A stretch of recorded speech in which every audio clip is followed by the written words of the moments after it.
Hi, I'm Zhenfeng Wu. I'm a PhD student at Drexel University, working under the mentorship of Professor Yanis Servidis. And this is a recording for the paper CALT Classification with Adaptive Labeling Thresholds for Analog Circuit Sizing, published in MLCAD 2020 workshop. So first I will talk about the background for this work. Then I will introduce the sizing methodology. Thirdly, I will present the simulation results. And finally, I will offer a conclusion. So background,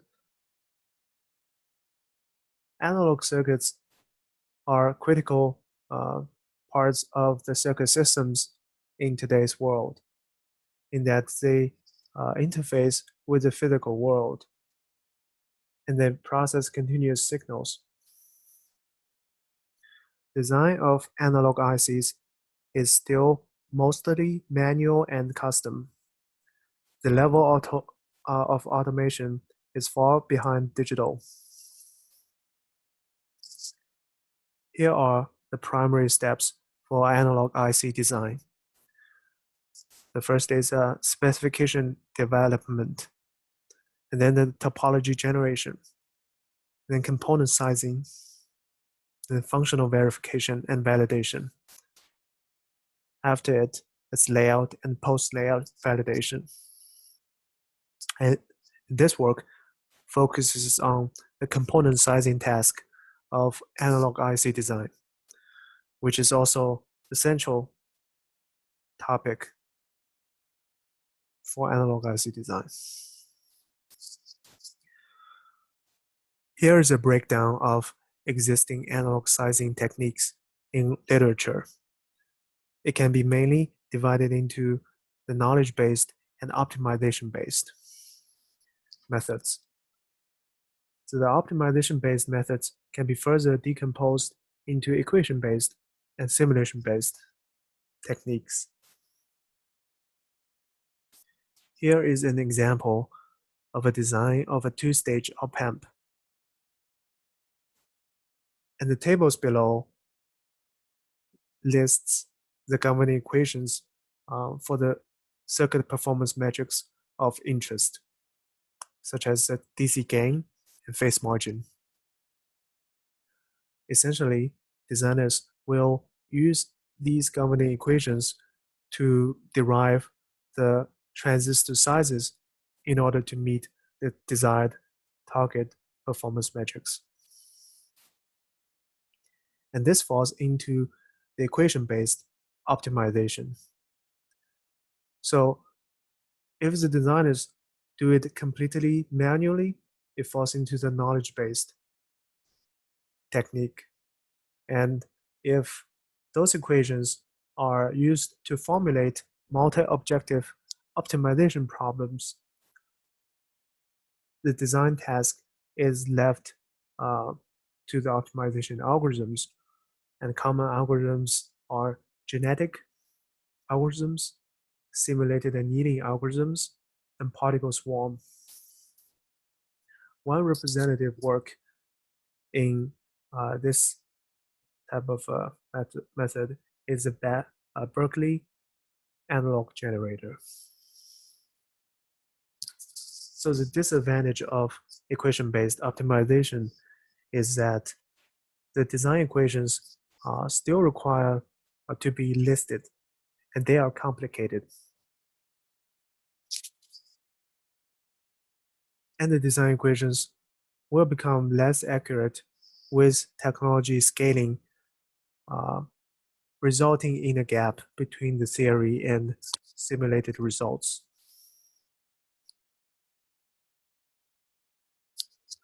So let's take a look at the simulation-based optimization. Shown on the right is a traditional setup for the circuit simulation environment for Cadence Virtuoso Suite. On the left part, out of the blue box, it is for the manual design process. Designers will set up the test bench and set up all the variable values. Then click on Netlist at Run. The simulation results will come up. For the parts that is included in the blue circle, we can see another way of automating this simulation process.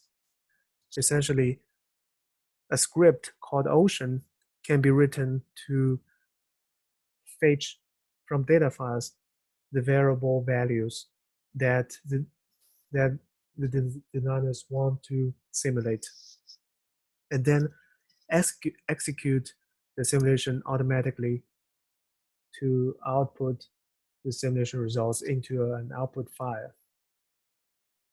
And the output data file can then be acquired by external machine learning agent to process and design. So simulation-based optimization treats the circuit as a black box.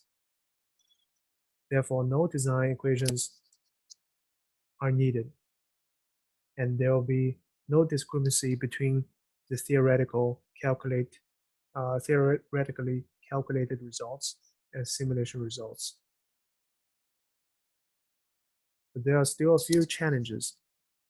One is that the simulations are expensive and still require many samples to be simulated before arriving at a satisfied solution. The second is that the design processes with these methods are normally not interpretable because of the black box setting. So next I will explain the CALT framework. Our primary goals are to develop an automated simulation-based analog sizing flow that is driven by specifications with good sample efficiency and offers interpretable models and results.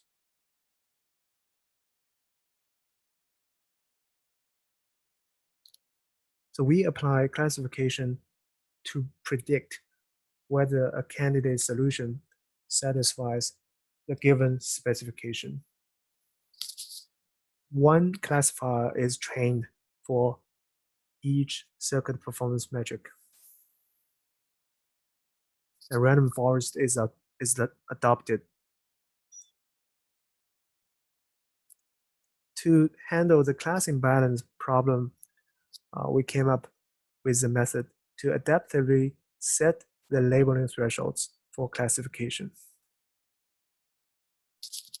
So with the initial sample data set, if the design specification for a circuit metric is a lower bound, the labeling threshold is set to the minimum of the design specification and a certain percentile of the target metric in dataset. Intuitively, this means that if the initial dataset does not contain enough data points to classify for the target specification, it lowers the requirement and set to a value that the current dataset can provide enough information for classification.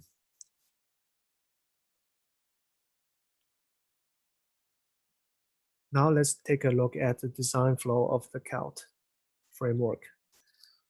So first, we do an initial sampling with Latin hypercube sampling, which is a statistical passive sampling method.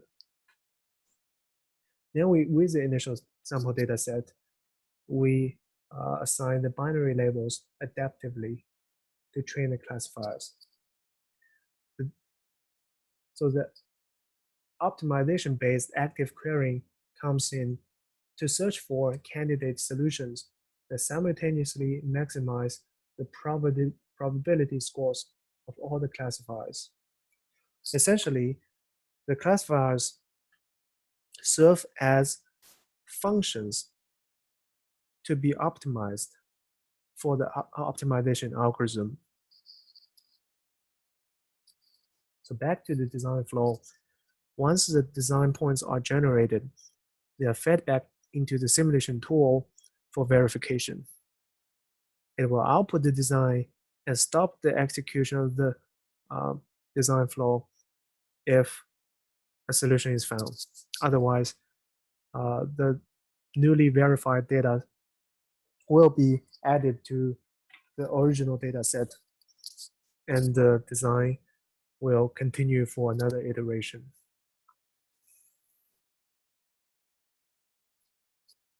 So CALT is applied to the design of a low noise amplifier in 65 nanometer technology. The topology of the LNA is shown on the left. Here are the design constraints. You can see we have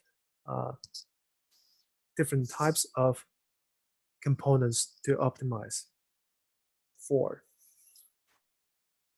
And the specification set 1, and we also have specification set 2 listed here. We can see that specification set 2 is a little more stringent than set 1. It has a higher gain requirement. It has a more stringent noise figure requirement. And then we allow a higher power budget for specification set 2.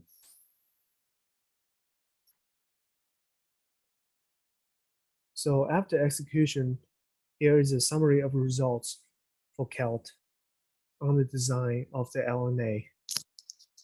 As shown, qualified solutions are generated for the 2 sets of design specifications, requiring different number of iterations and a number of samples, and therefore different execution time.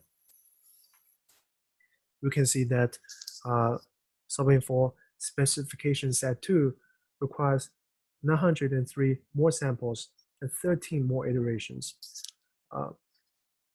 This illustrates that CALT actually allocates the computational resources, the simulation resources,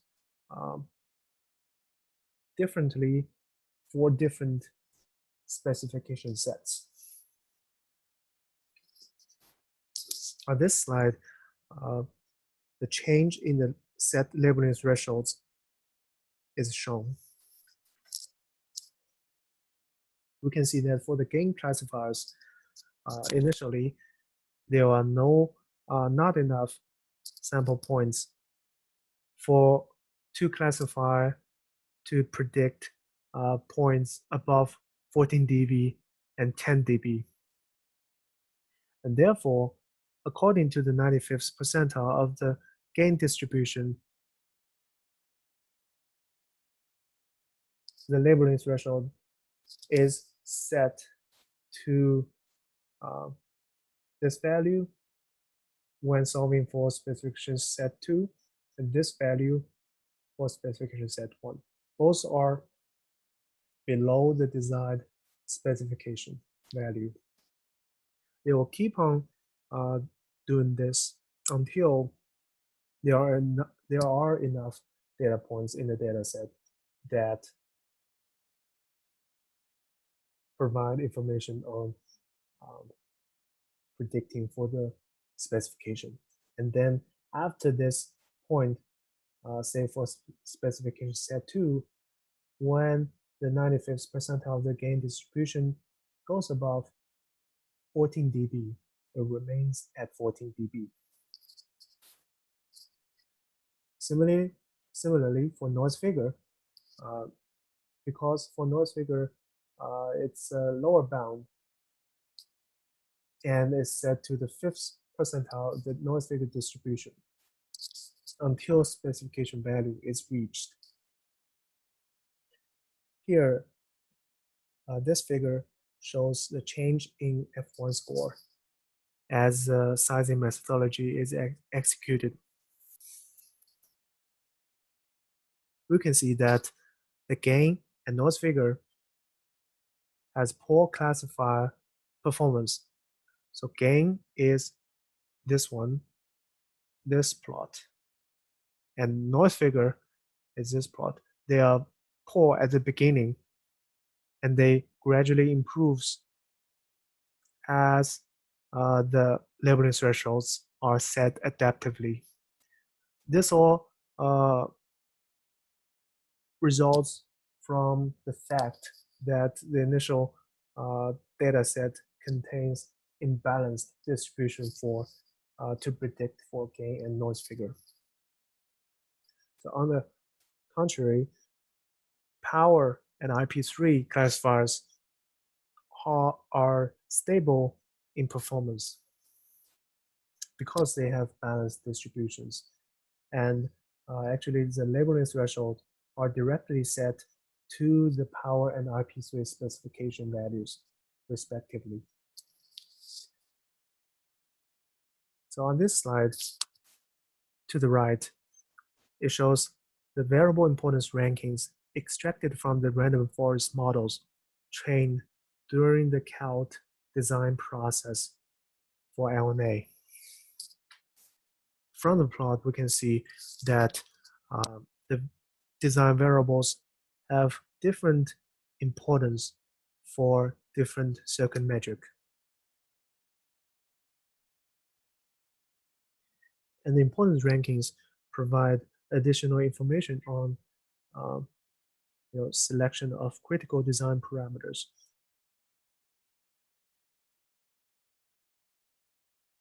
Here on the right, it shows a tree trained with the final data set for noise figure prediction.